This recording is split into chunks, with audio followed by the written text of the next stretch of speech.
Kingston Town can't win. Bone Crusher and our Waverley Star, stride for stride. Cometh the hour, cometh the legend, Weeks has done it. So we're joined by Moonee Valley Racing Club Chair Adam Lennen. Adam, thanks for joining us on the Cox Plate Podcast. So just taking it back, I guess, to the beginning for you, everyone has a different story about how they got into racing. What's your story about what got you involved and made you fall in love with racing? Yeah, thanks. Look, I had a dad who was very passionate about racing. As a little fella, he would often go to the races in country Victoria, Ballarat, Bendigo, and often I'd be tagging along with him, and so probably that was my first introduction to racing. But probably my true love was when I got to uni and found a few like-minded mates. I had a good friend, Danny O'Brien, who liked the racing and is going on to be one of Australia's better trainers, having trained the Cox Plate winner in Seamus Award, and that was probably where the real passion came from with mates at uni.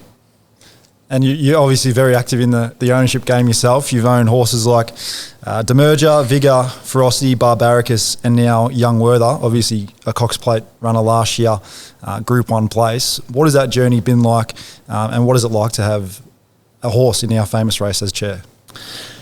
Yeah, look, it's been a lot about shared experiences and shared passions with friends. We've had a great time owning horses, and as you say, we've been lucky enough to have some that have raced in some of the best races and some that have actually won some very good races. It was a huge thrill to have Young Werther run in the Cox Plate last year. It was always dreamed to have a horse run, to be good enough to run in a Cox Plate. Now we've ticked that box. Might be time to find one that can actually win it, maybe. And he's had 2 wins this preparation, so he's going really well. Yeah, he is. I think we've or more to the point, Danny's worked him out. He's really a 2,000 metre horse. We did try to stretch him out to the Melbourne Cup last year, but keeping him to 2,000, and we'll go to either the Turnbull or the Hill Stakes next start with him. And your journey through the committee and then now to chair, so started in 2017 joining the committee and then last year taking over as chair. How's that transition been, and how did you, first come to be on the committee here at the Moonee Valley Racing Club? Yeah, it actually came from a friendship. We raced a horse called Demerger many years ago, and one of the fellow owners was a guy, Brian Kruger, that I did a lot of work with, and he was the vice chair here at Moonee Valley at the time, and he knew I had a lot of passion for racing, and when he decided to put his hat in the ring to become the chair of Racing Victoria, he approached me and asked me if I'd be interested, and I said, yeah, something that I always thought I would like to do, and met Don at that point with Brian, and things moved pretty quickly from there, where I joined the committee. From a transition perspective, I was on the committee. Don asked me pretty shortly thereafter if I wanted to take over the treasurer role, which I was very happy to do, sort of aligned very much with my skill sets from work.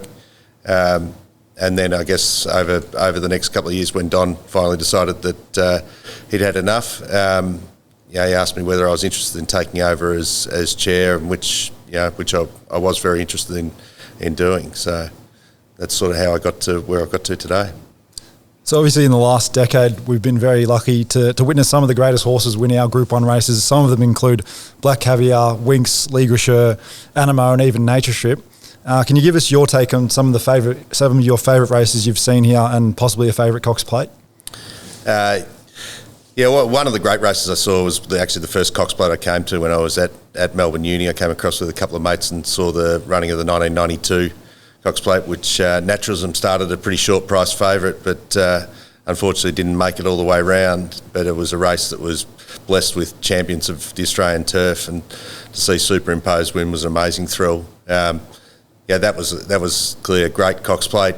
The one that I have a lot of passion for is when Sunline won, I think back in 2001. We were celebrating a mate's birthday here. His dad had put on a table, and we had a great day, and I think we'd all backed Sunline, and when she came round the corner about 4 or 5 in front, it was a great thrill. And we know that Moonee Valley Racing Club has always been at the forefront of innovation, obviously with the first metro club in Australia to introduce night racing back in 1998. What are some of the developments you've been most proud of since joining the club, and what are the projects you're most looking forward to as leading as chair? Yeah, look, I guess it's hard to go beyond what we're trying to do in terms of the redevelopment of the whole precinct and course. That really does dominate a lot of our thinking, our time and effort. It's great to see where we've got to. We're close to finishing phase one of that part of the development, and obviously pleasing to get Stone Pine House, Trackside House underway, and that will be the completion of phase one. The next big challenge for us is the part around the course rework, the new grandstand and the redevelopment of where the stand is. That's obviously a very significant challenge for the team, but a challenge we're looking forward to taking on. And just on that, how is it all progressing? There's obviously lots of work and a lot of construction going on. How is the redevelopment progressing? Yeah, I think for those that haven't been to the Valley for a while will be quite shocked when they come here and see there's a number of townhouses that already have residents in them. The Thomas Street development, which is a 6 or 7 story apartment building, which is a fantastic addition to the Moonee Valley skyline. Residents have moved in there. You'll start to see all the earthworks around Trackside, Stone Pine House. I think one of the things the club did was we brought forward the redevelopment of the Tote Bar and Dining. I think that's a beautiful setting, that building, where it sits in those gardens with the Winx statue sitting high on the hill. So I think those that haven't been here for a little while will see a lot of progress in terms of what the club's looking to do. And just outside of racing, you currently lead the investment banking team in Melbourne for Jarden. Can you just tell us a little bit about your background in business? Yeah, so Jarden's is an investment bank. I've only recently joined them. I was at Credit Suisse for a long time, for over 22 years. Actually, interesting. Jarden was previously owned by Credit Suisse, so it's sort of in some respects it's going home a little bit. Look, it's been a great journey. I have tried to meld work with friendship and horse racing, and a couple of the horses that you mentioned earlier. The likes of Demerger was effectively a horse that a bunch of people working on the Demerger of BHP Steel, or now Blue Scope, and that's where became friends with Brian Kruger. Ferocity was, I think, another one that you mentioned, which was actually a deal horse that we bought after we did the IPO of Virgin. And I think Brett Goffrey even may have named their frequent flyer program Velocity after Ferocity. He liked the sound of the horse's name. Yeah. And just outside of, I guess, the racetrack and business, it's hobbies, interests that you take in your in the limited spare time that you would have. Yeah, I liked playing footy when I was younger and played a lot of footy at Uni Blues at Melbourne Uni. I've still had an active involvement with the footy club. Unfortunately, we went out in the straight sets, didn't make the grand final this year, but still have a lot of active interest at Uni Blues. I've got a couple of daughters. Like to get along and watch them playing netball on a Saturday as well, and participating in their life as well. So, and you're a Collingwood supporter. So how are you feeling ahead of the weekend and the big game? Excited, obviously, to be there, but a little bit of nervousness around. Brisbane are clearly a very good side. Hopefully their MCG bogey continues for at least one more game, but they have had a good record against Collingwood, so I think it'll be a great game. Hopefully we can find a margin in our favour. We do have a lot of punters who listen to the podcast. Obviously, you'd be tipping the Pies to win. A Norm Smith favourite for you at the moment. Who do you think's going to take it out if you do win? Well, I think given Nick Dacos was pickpocketed the Brownlow last night, it'd be only fair for him to get a medal this week. Norm Smith would be very fitting for him, I would have thought. Yep, agreed. Absolutely. Just back to racing, the modern day in terms of the state of racing in Australia. What is your current view on it, and how can things be done better? We know the key pillars right now, obviously, attendance, wagering and engagement. What do you think can be done to make it better? Yeah, look, I think there's a lot of great innovation going on in racing, and New South Wales racing may get criticised, but I think there are a lot of initiatives that they've done that are actually a real positive for the industry. I think the creation of the Everest, a real championship race for sprinters in Australia, is a great thing on the calendar and creates a lot of interest. Part of why we're doing the redevelopment is to create facilities and experiences for people and patrons coming on course and our members that is world class. I think it's one of those things that you need to keep close with your fans. I think the challenge for all of us in the racing industry is to get that next generation interested into racing, and things that we can do around there, I think will be hopefully well received and underwrite the future of the industry. And before the footy on Saturday, we have the launch of another night racing or Ladbrokes Friday Night Lights season here, and it probably is going to be one of the biggest nights we've had here with Imperatriz in the Charter Ket Kramer Moya Stakes, and then Amelia's Jewel in the stock stakes on the night as well. Are you excited to that? And obviously, night racing being so unique to us, it's great to have that back.